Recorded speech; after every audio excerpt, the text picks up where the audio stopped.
the Bob Mills Weather Center, the Oklahoma weather expert, Travis Meyer. Do you remember when we had that early freeze in October? 26 in Tulsa, broke the record. Also, a lot of records were broken that morning with down around 20, 19 in some areas. It was miserably cold, and it was just such a shock to the system. And then a couple days later, we're talking about highs that were pushing record highs. That's what happened in October. And that was the only time that was really kind of weird, other than the fact it didn't rain much. We ended up with just some rain about a week and a half ago, but we ended up, it just averages all out. By the time you take the worst and the best, if you like warm weather, and it just kind of ends up normal. But it was a lot different than that. Unfortunately, the drought hasn't changed a whole lot. And so for the month of October, we picked up a little less than 2 inches of rain. Now, that was at Tulsa, and 3.78 inches would have been considered normal, so that we were basically half of normal.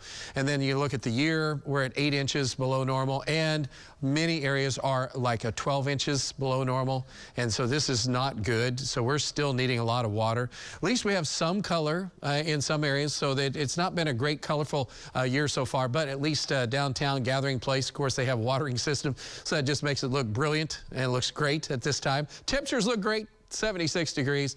31% humidity, so the air is relatively okay. It's not too moist, not too dry. Generally low to mid 70s in the metro at this hour, a little bit warmer on the south and west sides. The south winds today was just like you walk outside and you're like, wow, this is like really warm. What happened to fall? And here it is, November. But do not worry, it will get colder.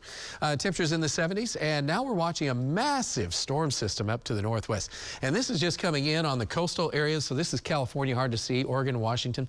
And then you see the storm moving in, and you see this area just plunging deep south down to the western coast of California. Then you have all this moisture coming in advance of it, and we're kind of in the quiet zone. There's a bit of a storm system down in Texas. It's giving some rain there. But this system is going to gradually move across Idaho and then into Colorado, spreading some snows in the mountainous terrains around Colorado, and also down through areas around Salt Lake City. The Sierra Nevada mountain ranges out to the west. So again, there's a lot of things going on. And then as this system continues to push to the east and south, lots of snows, as I said, in Colorado. And we're just warm and moist in our area, but thunderstorms are going to develop on the high plains. So this is going to be on Thursday evening. So when the Thursday evening comes around, that's when the storms start to blow up in our area. And those storms are going to be pretty powerful. There's some of those going to be severe, large hail damaging winds. Then what happens? Well, then they start moving on Friday morning. And as they move, they should die down a little bit, but this is a fast and strong cold front and storm system. So that'll enhance itself during the course of Friday midday into the afternoon. And that's why we're going to see a lot of football games changing from Friday night to Thursday night, because this line of storms will be coming through right in the late afternoon, early evening time period. We'll be in the 70s.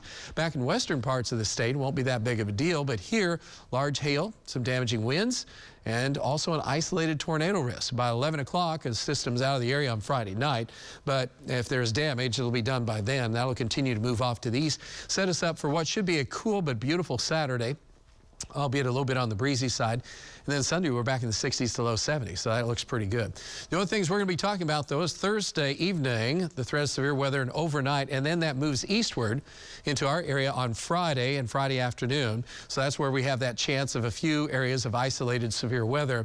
The heaviest of rains that were focused in central Oklahoma, now we're going to be focused in southeastern Oklahoma, northwest Arkansas. Man, we really were thinking we were going to get a lot more rain, but it's moving faster. So it's going to peak out on Friday afternoon, Friday evening, and then out of the picture. And so we will be watching for a few issues. Some large hail has a low probability, but some hail will be around, also some tornadoes. Best chance is going to be for some brief heavy rains, but mainly the winds are going to be the problem. All right, here's the forecast then. We're talking about tonight, coming back to calm and peace and quiet. We're talking temperatures in the 50s in the morning. Great start, and continuing to be nice. It'll start to get windy tomorrow. We just had a nice breeze today, so it wasn't that big of a deal, but the winds will really start going tomorrow and then extending on into Thursday and early Friday before that storm system comes. So just be ready for that. Daylight saving time ends, should be a better way to put it, on Sunday morning as we fall back. And so you get your extra hour of sleep. You can be happy about that. Next week looks pretty